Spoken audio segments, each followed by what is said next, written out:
There's no second chance for the dead without Christ. A preacher from tomorrow's world says that all the dead will be resurrected in the flesh for a second chance to be saved in the millennium.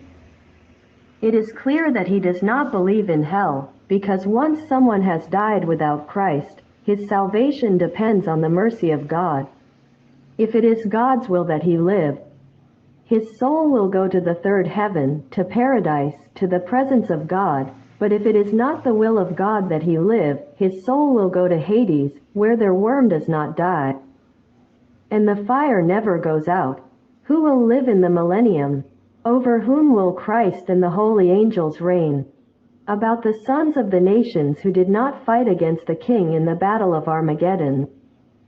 Those who fought against the king in the battle of Armageddon will be eaten by birds of prey, and their god, the beast and his false prophet, will be cast alive into the lake of fire that burns with brimstone.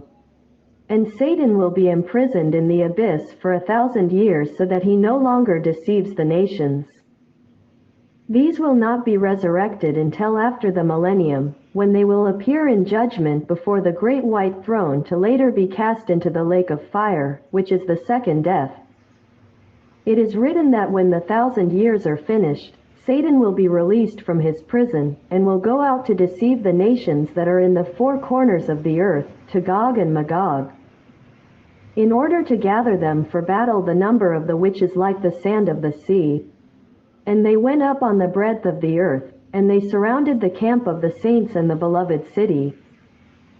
And hail, fire, and brimstone fell from heaven, from God, and consumed them.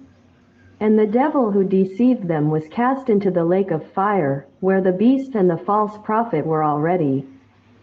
And they will be tormented day and night forever and ever. Revelation chapter 20 verses 7, 10.